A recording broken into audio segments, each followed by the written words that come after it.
All right, so looking at this graph, so I drew it in. You might want to take a moment and draw it on your paper and pause the video. Okay, so let's talk about what it means to be continuous. So continuous, remember, means to draw without lifting your pen. So where can I draw without lifting my pen? So I'm going to have to do this in intervals, right? So from negative infinity up until -4, it's continuous. And then pick up again after the asymptote, right, at -4, and I go all the way to 0, not including 0, right? So that's what the round parentheses means, don't include. So up to 0, and then I'm going to pick up here, and remember, since I'm starting here, it's got a filled in dot, so I can start at 0 and go all the way up to 6 and include 6. Then I'm going to start right after 6. So I'm going to put open parentheses and then go to infinity. Okay, so that's where I can draw without lifting my pen. So remember, in order to have a derivative, it has to first be continuous. If I'm going to find a tangent line, the slope of a tangent line, then I have to be able to have a graph that's there. Okay, so now let's look for where the tangent line has a slope of 0. A slope of 0. So I'm just going to get a little pen here, and a red pen, and it looks like right there, if I drew a tangent line at -3, that there's a slope of 0. This cusp right here is not differentiable. That's not a slope of 0. This is not a slope of 0. And if I look here, all along here, every single tangent line that I can draw in between 4 and 6, there is a slope of 0. I've drawn a horizontal line. So I would want to say don't include 4 because that's an end point, right? I'm sorry, this is a corner. And I don't want to include 6 because that's an end point. So this is a corner and an end point, neither of which are differentiable, right? So I say between 4 and 6. And that's all. Those are the only places where the slope is 0.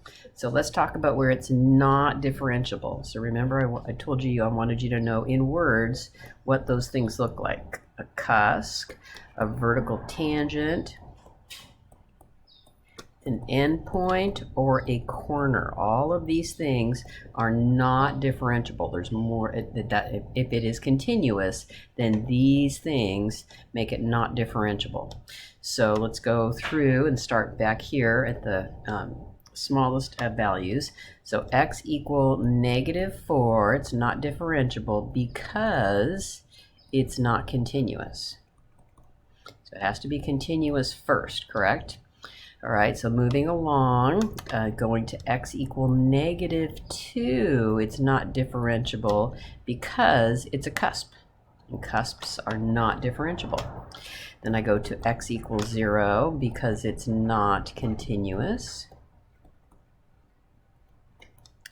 And then moving along, go to x equal 2 because it's a corner. X equal 2 is a corner, so that's not differentiable. Same thing for x equal 4 because it's a corner. Then x equals 6, it's not continuous. And I tried to draw here at 7. It's always kind of hard to draw that, but I tried to draw it so that there was a vertical tangent at x equals 7. So it's also not differentiable because it's a vertical tangent. All right. So let me give you a graph of an f of x. So if I was to draw this f of x,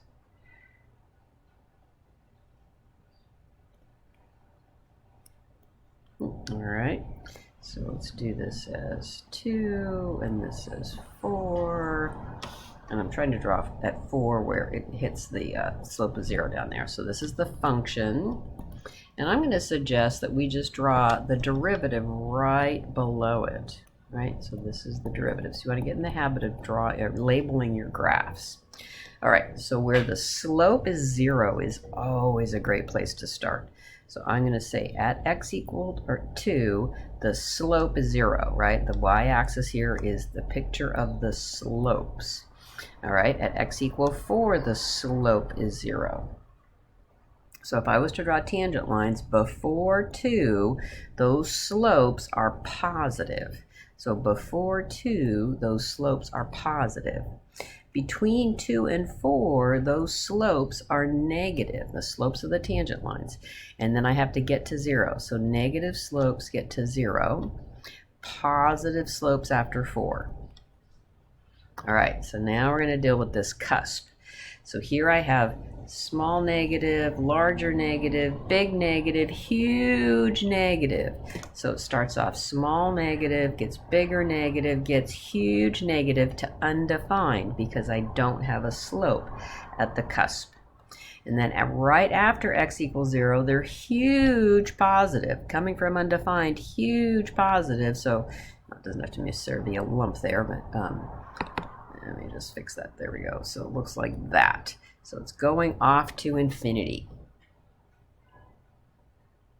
Let's do another one just to have some practice. I'll try and draw a vertical tangent there, right? And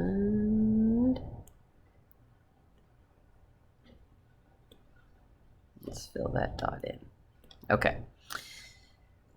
Let's make that the point -4 and make that 2. All right, so not much going on in this graph. Okay, so let's see what we got here. At -4, I see a vertical tangent. So vertical tangent means the derivative doesn't exist. So that's going to give me an asymptote. Just like cusp, this cusp gave me a vertical asymptote on the derivative graph. So this vertical tangent is going to give me a vertical asymptote on the derivative graph. All right, so I have a positive slope, small positive, getting bigger positive, huge positive to undefined. So small positive and vertical asymptotes, you know things go to infinity. Okay, so right after the vertical tangent where it's undefined, if I jump back on the graph, it's huge positive, so it's still coming from here, and it's getting slower positive, and then, oh, look at this, it goes slow positive, and so whatever this x equal 2 is, some small positive slope, and then it moves to undefined, right? Because I can't take, there's no tangent line that can be drawn at this not continuous point.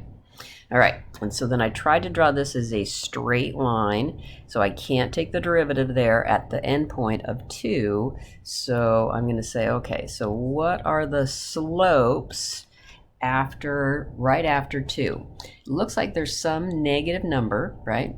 Some negative number. I'm not even going to put a label there, but some negative number. And I'm going to say, don't use x equal 2, but the slopes always stay the same afterwards.